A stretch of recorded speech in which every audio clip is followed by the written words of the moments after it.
Hey, on a jasé avec Yann et Frank dans la version Prime.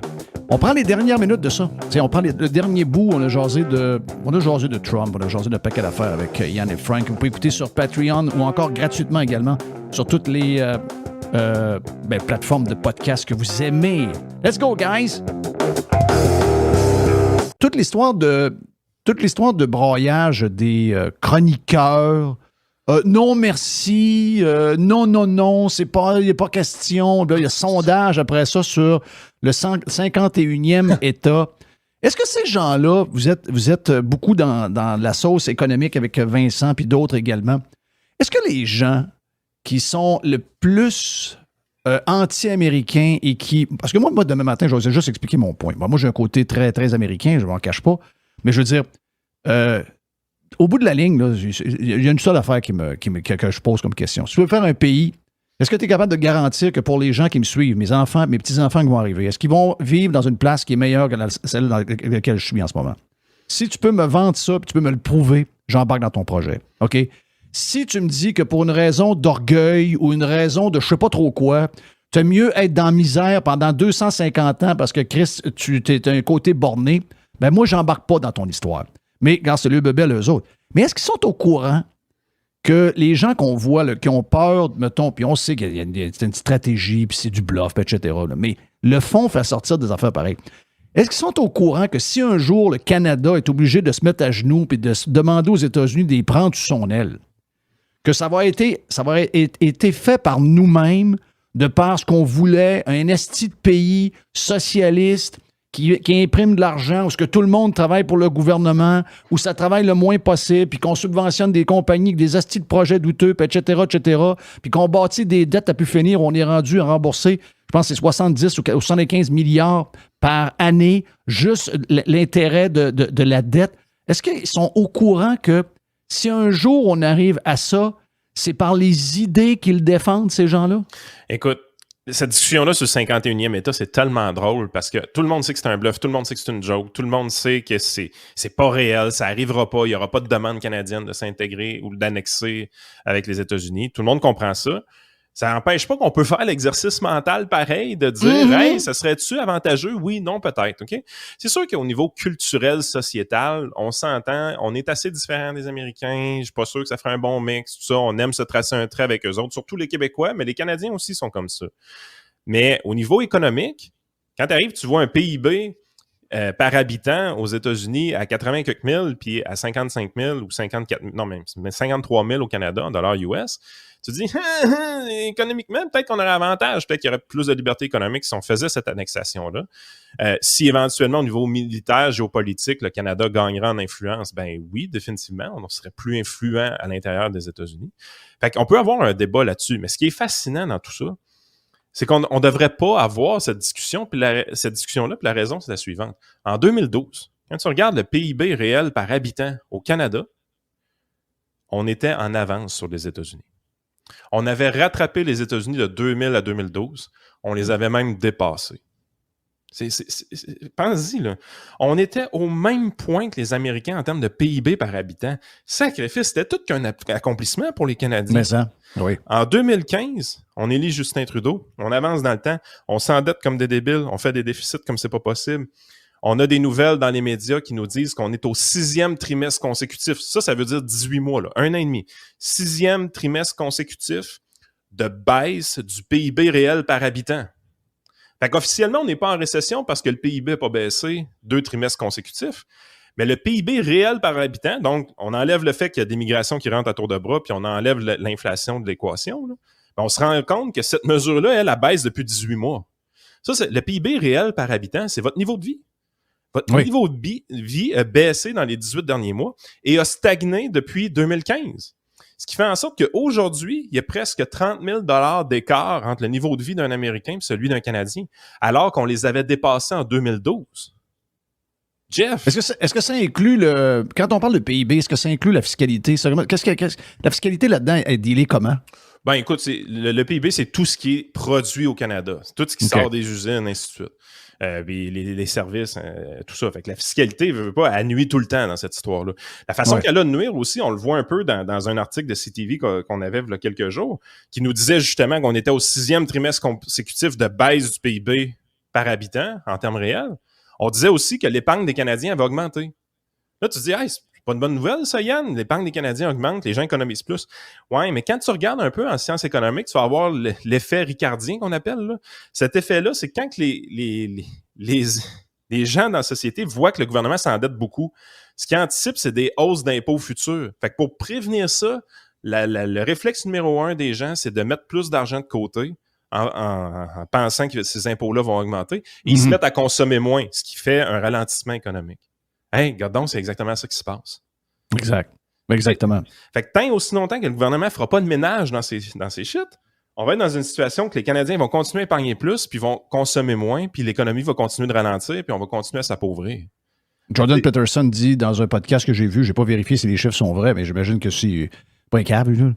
Il dit que même l'État la province la plus riche au Canada est quasiment aussi elle est plus pauvre que la plus pauvre aux États. Si c'est vrai, ça m'a shaké. Là, c'est pas loin d'être vrai, ouais. Si ça ne l'est pas, ou que ça l'a déjà été. Là. Mais moi, ce qui me fascine là-dedans, c'est Trump, là, il s'amuse. Là. Il n'est même pas encore en poste. Et lui, là, en ce moment, ce qu'il fait, c'est qu'il mesure. Il est en train d'évaluer à qui il a affaire un peu partout. T'sais, on l'a vu là, à son passage à l'inauguration de la nouvelle version de Notre-Dame. Là. Il écrase la main à Macron, avez-vous vu, il s'en va vers Brigitte, il dit « Oh, you're so beautiful », puis il donne un bec sur le front. Tu te dis, mais beaucoup de bullshit. Il y a beaucoup de... Tu sais, le gars s'amuse, parce que pourquoi je dis qu'il s'amuse? D'un, il ne sera pas réélu, il ne peut pas être réélu, c'est son dernier mandat. Fait que ça, c'est pour un président, ça te déconfine. Dans le sens où tu te dis, je m'en crisse un peu, je vais faire ce que moi, je pense qui est bon. Mais ça ne laisse pas grand temps pour faire ses affaires, par exemple. Exact, ça ne laisse pas grand temps. Donc là, lui, il a décidé, contrairement à 2016, de vraiment mettre la table avant d'être en poste. Puis carrément, on voit que Biden, c'est un lame duck total là, en ce moment. Là. Puis personne ne s'intéresse à lui. Il n'est même pas invité dans les inaugurations, dans rien. Tout le monde prend maintenant pour acquis que le président des États-Unis, c'est Trump, alors qu'il n'a même pas encore été assermenté. Il n'est même pas encore en poste. Donc lui, il s'amuse. Puis, tu sais, quand il y a eu l'élection aux États-Unis, parce que de où origine l'histoire de Trump avec le Canada? C'est que quand il y a eu l'élection, les démocrates étaient tellement en crise qu'ils ont dit on devrait changer la carte, puis ça circulait sur des influenceurs démocrates, la carte du Canada dans lequel tu incluais la Californie, le New Nevada, York. New York. L'Indiana. Puis là, tu voyais pas comme l'Indiana, les États-Unis... l'Illinois. C'est ça, puis l'État de Washington, puis tout ça. Exact. Donc là, tu voyais la carte des États-Unis où les États-Unis devenaient uniquement la zone concentrée républicaine, donc c'est-à-dire de la Floride, finalement, jusqu'à l'Arizona. Et l'histoire d'annexer le Canada, entre guillemets, c'est une blague qui est une réponse à cette carte-là. Donc là, ils ont commencé à niaiser avec ça, mettre la carte des États-Unis qui incluait toute l'Amérique du Nord au complet. Puis après ça, il y a eu des memes, puis il y a eu tout ça. Mais si vous écoutez le petit documentaire qu'ils ont publié sur X, entre autres, il s'appelle The Art of the Surge. C'est en genre 5 épisodes, un truc comme ça. Puis tu vois Trump pendant sa préparation, puis tu le vois comment il fonctionne. Il y a une équipe de 5-6 gars là, de 25-30 ans à peu près là, qui sont avec lui, puis eux s'amusent. Eux font des memes, eux écrivent les trucs sur Truth, tout ça, puis ils sont dans l'avion, puis ils montrent ça à Donald, puis ils disent « Hey, qu'est-ce que t'en penses? » Puis lui, il part à rire, puis il fait « OK, do it, let's go, do it. » Let's do it. Lui, il s'amuse avec ça. Ben oui, Et à chaque fois qu'il en fait un, il voit Trudeau en breakdown. Il voit la couverture médiatique canadienne, tout le monde qui réagit. La team, ce que moi, je vous dis, Yann, on a appelé la team premier degré. La team premier degré, là, ça, c'est Emmanuel Latraverse qui fact-check la montagne d'une photo AI. Ah, ça, c'est ça. Tu sais, Chris, mais excuse-moi, imagine que t'es Trump. T'as-tu envie d'arrêter ou de continuer? Non, tu as envie de continuer. Fait que là, tu sais, Chris, on est rendu à Jean-Marc Léger qui fait un sondage pan-canadien pour savoir si les Canadiens veulent se faire annexer aux États-Unis. Tout ça à partir d'un meme, Chris, sur Twitter. Ça vous donne ça une idée à quel point ce monde-là sont... Mais imagine-toi comment Jeff. Comment? Vas-y J'ai donc. tes chiffres. Canada, le PIB par habitant est à 54 000 environ, en dollars US. Le seul État qui est en bas de ça aux États-Unis, c'est le Mississippi à 53 000.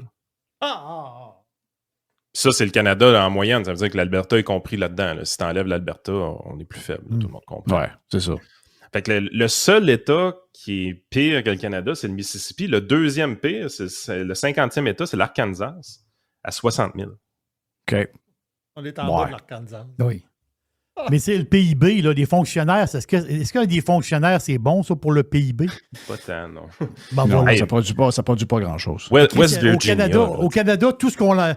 Les nouvelles jobs au Canada depuis pas mal de temps, là, c'est des jobs au gouvernement. Là. Fait que, Écoute, tu regardes les États qui sont meilleurs que nous autres, là, puis proches de nous autres, mais meilleurs. Arkansas, Virginie de l'Ouest occidentale, l'Alabama, South Carolina, Idaho, Kentucky, Oklahoma, Montana, Maine, New Mexico, Michigan, Vermont, Louisiane. Hey, le gars, il avait pas peur de la louisianisation du Québec. Peux-tu le faire? On peut-tu le faire? Je veux dire, c'est 61 000 par habitant, la Louisiane. On va s'enrichir. C'est une bonne nouvelle. Mais il y a quand même. Mais Legault a une bonne semaine, parce qu'il a quand même parlé de beaucoup de choses avec Trump pour les affaires de tarifs. Puis il a parlé aussi avec Musk pour les battantes de batterie. Pensez-vous que ça va aboutir à quelque chose? Oh, ouais. Ben, il a été bien coaché pour la poignée de main. Je vais lui donner. Mais Chris, là. Une photo d'une seconde, là, ça a l'air d'une discussion de 20 minutes. Là. Ouais. Mais il a été bien coaché pour la poignée de main. Je pense qu'il y a quelqu'un qui a dit là, il va essayer de dominer avec sa poignée de main, comme il domine Emmanuel Macron. Bang, bang, bang. Ah, ouais. Il a été bien coaché. Tu as vu que le gars était prêt à la poignée de main. Bon, je sais pas ce qu'il a dit, mais il était prêt pour la poignée de main. Ben oui. Je veux dire, même quand tu vas, même quand tu es avec quelqu'un que tu es en date ou ta blonde ou ta femme ou peu importe, tu fais du small talk un peu pareil. T'sais, des fois, tu te dis, ouais, faudrait que je parle d'un sujet, faudrait que je parle de quelque chose avec ma blonde. Là, ben, tu y mets à table pendant 1 heure de temps avant de dire finalement ce que tu as envie de dire. Fait que fais-moi croire que tu rencontres le président des États-Unis pour la première fois de ta vie, puis la première affaire que tu fais, c'est « Hello, là, Donald, là, I think the tariff will hurt not us good, so bad, là. Yes, I deal with COVID and now I have to deal with you, là. I have to deal with you, là, mon Ouais. gros tabarnak, là. Exact. Toi, Donald, do you like more the squick or the encrotte, là? Mais je veux juste lui donner on va lui donner une petite claque dans le dos, là. Sa patente sur l'islam, j'ai trouvé correct. Tu sais, à un moment donné, il faut arrêter. Non, mais il va déraper, ça. Il va déraper, c'est le ça. sujet sur lequel il est bon. Exact, c'est ça. Dans le sens que, tu sais, puis ça, c'est pas bon pour le PQ, parce que le PQ est aussi, en fait, les deux partis, c'est l'envers et l'endos de la même médaille. Les deux sont économiquement catastrophiques. Les politiques sociales, la réforme de l'État, en fait, c'est le même parti. Tu as des souverainistes qui disent la CAQ, c'est le PQ moins sa seule bonne idée. Fait que, c'est un peu ça, là. Fait que c'est clair que s'ils veulent pas se faire damer le pion par PSPP à la prochaine élection, à mon avis, il est trop tard, mais la seule et unique manière, c'est de jouer à qui va pisser le plus loin sur les trucs identitaires. Ils n'ont pas le choix. C'est la seule. Premièrement, ça ne coûte rien. Deuxièmement, ben, ça plaît à bien du monde. Puis troisièmement, ben, je veux dire, PSPP, lui, il est pogné avec une gang de gauchistes aussi dans son parti. Fait que s'il va trop loin là-dedans, il y en a qui peuvent traverser avec Baboune Boisy puis Baboune Boisy. L'autre gang. Fait que, tu sais, honnêtement, être à sa place, je pense que je ferais ça aussi parce que c'est tout ce qui leur reste. Toute la filière batterie, ça tombe en ruine. La réforme de la santé, ça s'en va nulle part. Non, c'est la seule affaire sur laquelle ils peuvent gagner quelques points, c'est là. Oui, mais il va se faire pogner pareil. Il va se faire pogner pareil. Mais je vais te dire pourquoi il va se faire pogner, parce que si tu vas enlever toute manifestation religieuse dans les espaces publics, qu'est-ce que tu vas faire quand c'est le temps de faire la procession dans le temps de Pâques? Il y a une procession à Montréal pour le Jésus qui passe dans la rue. Donc, il faut que tu arrêtes la procession. Autrement dit, il faut que tu arrêtes. Là, c'est pour toutes les religions. C'est pas juste pour les musulmans, c'est pour toutes les religions. Et c'est là qu'il va se casser la gueule. Ben, c'est parce que normalement, si on était dans un endroit un peu plus civilisé, on aurait juste à faire on aurait juste à mettre ça clair, net et précis, que tu ne peux pas bloquer le chemin pour aucune raison, en fait. Voilà, exactement. Et je veux dire, c'est même pas une question de religion, Christ. Il y a du monde dans la rue qui bloque la rue. Qu'est-ce que vous faites là? Il y a des lieux de culte. Les lieux de culte, ils servent à ça. Non, et puis, s'ils veulent faire une parade, qu'ils en fassent, ils ont juste à aller, ils donnent le chemin à la police, ils disent combien de temps, à quelle heure qu'elle part, à quelle heure c'est fini, puis c'est tout. Sauf qu'ils veulent pas, ils voudront pas aller sur ces trucs-là, parce que ça impliquerait aussi que tu peux plus bloquer la rue pour faire des manifs sur le climat, bloquer la rue pour faire des patentes avec des drapeaux palestiniens. Oui, parce que toutes les patentes syndicales, les patentes de climat, c'est pas mal religieux aussi, cela, là. C'est ça aussi, mais ça, c'est pas un truc sur lequel la laïcité, ça a l'air de s'appliquer. Moi, ça fait longtemps que je le dis. Moi, j'ai rien contre ça, la laïcité, puis dire qu'il faut pas qu'il y ait de religion à l'école.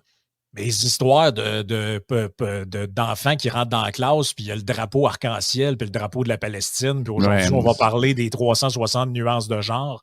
Moi, je pense que c'est de la religion. Là. On est dans la religion full.